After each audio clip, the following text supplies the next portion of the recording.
Good evening after a long break. Gordon Causey coming live and unscripted on this January the 14th of 2023. Uh, very early in the morning on Sunday for me. It's been 9-10 days since I did my last video, and that was because I was having some internet issues in my little rural corner of southeastern Ontario. At any rate, apologize. I don't think anyone missed me. Again, as I always like to say, my miserable, pathetic little YouTube channel, non-monetized. Thank you to everyone who has subscribed, who's hit the thumbs up button. Candy is here. I didn't get her TREAT, and she's not getting one because I'm not getting up to go and get it. Anyway, go lay down. No, get. Go lay down. I can't look at her because she hits you with those puppy dog eyes. Go lay down. No, get. Anyway, wanted to talk about the news that has just come out within the last day or so with respect to Anthony Fauci. I believe these are closed congressional sessions in the United States. And even mainstream media outlets like the Wall Street Journal, Washington Post are reporting about Fauci now fessing up. That's the way the Wall Street Journal headlined their article on it. Fauci is now admitting that there was no science behind social distancing. And social distancing was a key element to all of the lockdown measures that followed because it was all predicated on this belief of reducing the reproduction number, the R0 number. If the R0 is below 2, that's good. If it's higher than 2, then things are spreading out of control. And this whole idea of having people maintain 6 feet distance between their fellow human beings. Fauci is now saying that there was no empirical evidence to back it up, no science to support this decision. So everything that went on for the better part of 2+ years was, I've said it before and I'm going to say it again, COVID from start to finish was a psyop, a psychological operation. And it was multi-pronged.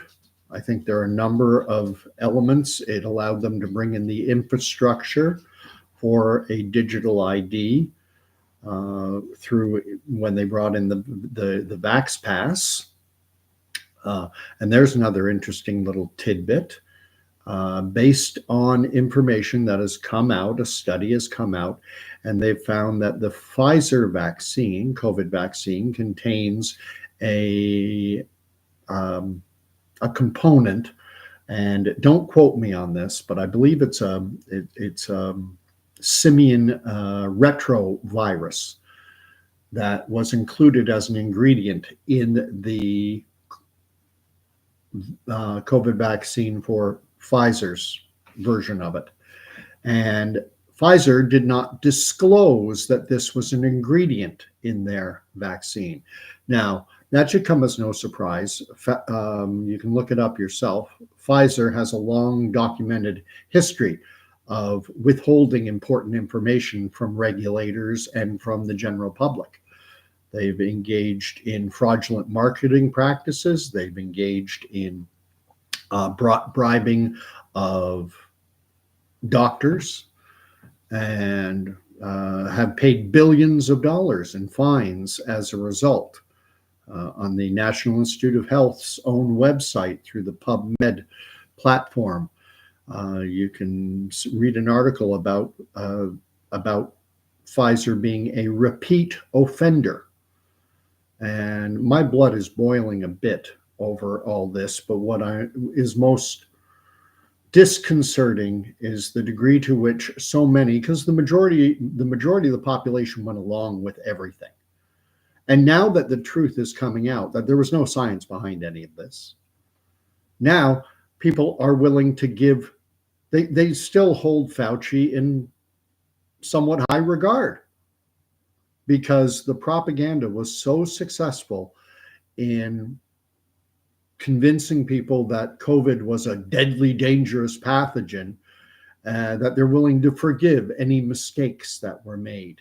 Because the core lie, I mean, if Fauci lied about so much, he lied about the fact that that it was proven that it came from a wet market in Wuhan, China, and that everything else was baseless, and fact checkers would throw it down the into the trash bin. Any idea that it came out of a lab or any other origin story was not allowed to be promulgated in anywhere.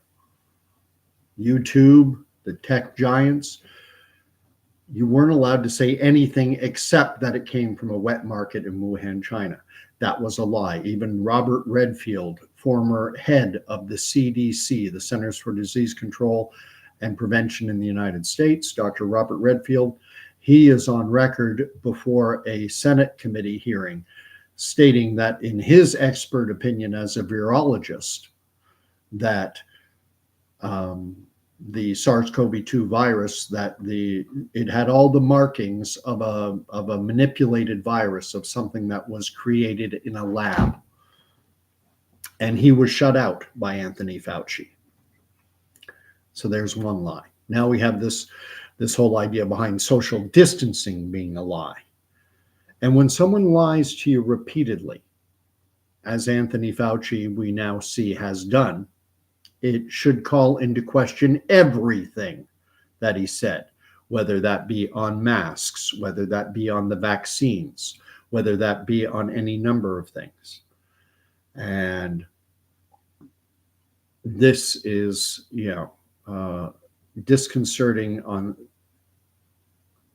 on so many levels, that people are willing to give Fauci a pass. I mean, it's almost like back in the day when Richard Nixon was basically found guilty in the court of public opinion in terms of the Watergate scandal, when the Republican Party broke into the Democratic National Committee's campaign headquarters, which was in the Watergate Hotel. When they broke in and that became revealed, and it was beyond question, there were still a good many Americans who were so committed to either Nixon himself or the Republican Party in general that they refused to, it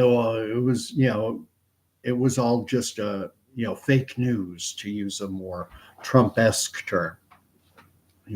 And now we're seeing the same thing again with Fauci, and people refuse. The man should be in jail, Mr. I am the science.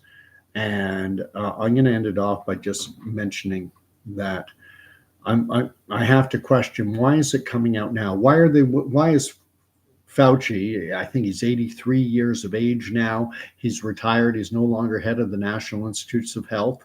He's no longer Mr. COVID czar, because COVID now has faded. Now we have other things. We have the war in Israel going on between Israel and Hamas, and now we have the Houthis down in Yemen, and we have the U.S. Striking at the Yemenis, at the Houthis. And I mean, there's a whole nother kettle of fish, because Yemen is 80% of the country is controlled by the Houthis. The American and Saudi-backed government is basically they control like 20% of the country. They don't even control the capital. The governing authority in Yemen is this Iran-backed Houthi group, or Houthi, however you pronounce it. And this is where I'm wondering, why is this coming out now? Why is Fauci so willing to admit? And now we've got this news about this component of the Pfizer vaccine that was not disclosed, and I didn't get into it. I go on tangents. I'm sorry, but that component had been used before, and I believe again.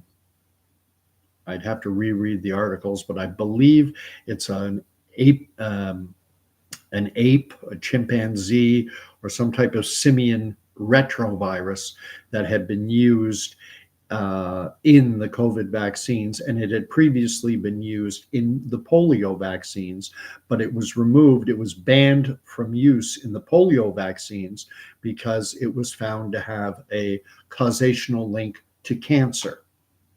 And now they've taken this same, and the apologists, like the people who said that the crowd who said that, oh, the virus came from a wet market in Wuhan, China, and that social distancing, that there's science behind it. The same liars who said that, now what they're saying is, well, there's no proof that the inclusion of this component in the Pfizer vaccines is a cancer-causing agent. And the question I would ask is, have the studies been done? And I do not think they have been. You can't, my experience with having invested in pharmaceutical products or pharmaceutical companies and having followed the development of some pharmaceutical products, I know that you don't get a pharmaceutical product, certainly not one that's groundbreaking, certainly nothing like that has never been approved for human use before, ever. You might have been working on it for 30 years, but if you come out with a brand new, we're going to try this platform that has failed for the last 20, 30 years, and we're going to try a new approach to it. Well, that doesn't shorten the time. It still takes 10 plus years to bring it to market. And why is this coming out now? Why is so much of this coming out now? Why is the truth about COVID and the lies that we were told were truths, why are they coming out now? I suspect it's because there's so much going on right now. There's so much cover. You have the war in Ukraine. You have the war in Israel. Now we have Taiwan just held an election, and Biden is on record as having stated that the U.S. Does not support Taiwanese independence. We have North Korea and South Korea, the Korean Peninsula. And once again, North Korea has been engaging in military action, firing rockets or missiles into something of a buffer zone between the two countries. Should be noted, North Korea, South Korea, technically they are still at a state of war. The war between North and South Korea, which was fought in the early 1950s, one my uncle, my mother's eldest brother, died in. That war never ended. They signed a truce, but there's no armistice agreement. There's no peace agreement. It's just a cessation of hostilities and this demilitarized zone, this DMZ between the two countries. And North Korea has, once again, they've done this before, but they've been firing missiles or rockets into this buffer zone. And I hadn't even considered the possibility. I've said in previous videos that I expect 2024. I think very strong possibility that this is going to be the year of war. We have two major conflicts going on currently, the one in Ukraine, the one in Israel. Well, I had been openly speculating about China making a move to crush any attempts at establishing Taiwanese independence. I mean, they've been operating as a de facto independent country for a long time, going back to at least the 70s. But China has never officially recognized Taiwan as an independent state. They have this one China. And so I thought that was a possibility. I hadn't considered the Korean Peninsula. That's another hot spot. another key piece of real estate, geopolitically sensitive, the Sea of Japan, and shipping routes and everything. Now, of course, we see what's going on happening down in the Red Sea, and I have to ask: are they coming clean on COVID now? Because there's a lot more coming down the pipe, and get someone like me and others distracted by, oh, look at COVID, they lied to us, and no one cares. No one cares that they've been lied to. They apologize for the liars. They apologize for the fraud. They apologize for it's apologetics for criminals. What happened over the COVID era was absolutely criminal, but no one cares. No one cares that what happened during that period, because the propaganda was so successful. People were so terrified of this SARS-CoV-2 bug, because every time they turned on the news, they were referring to it as the deadly coronavirus. And an individual like myself who says, well, I never got the jab, and I got COVID in February of 2022, and it was a 2-day nothing burger. I've had worse colds. And well, you're just like, you're an outlier. And yet talk to people who've had 2, 3, 4, as many as 8 jabs, and ask them what they think the jabs have done, if it has impacted their health in any way. And a significant number of people, in my experience, have told me they believe that the jabs they took have had a negative impact on their health. And right now in Canada, it's widely reported, mainstream reporting, 15% of Canadians have followed government advice, public health official advice, to get that newest whatever shot that just came out around October. And only 85% of Canadians have said, meh, no way. Only 15% have. And someone made an interesting comment to me the other day. I wonder how many of those are actually in nursing homes and are so mentally deficient, for lack of a better word, so mentally compromised that they're incapable of giving informed consent anyway. I mean, when you look at the patient population in long-term care, hospice, nursing home type facilities, you're talking about an incredibly sick and frail population. About, according to the Ontario Long-Term Care Association, in 2018 or 2019, one of those 2 years, 86% of their patient population was suffering from cognitive impairment, like dementia or Alzheimer's. So how many people who are part of that 15%? How many are in that category? Who would take anything, who don't know what day of the week it is, who don't know who the president of the US is or the Prime Minister of Canada. Lucky them.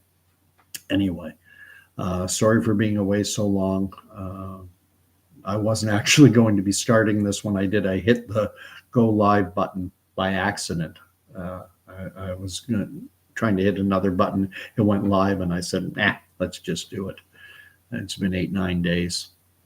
Anyway, probably do another one in a couple nights. Hopefully the internet issues that I was having are over, and we'll talk to you again later. God bless.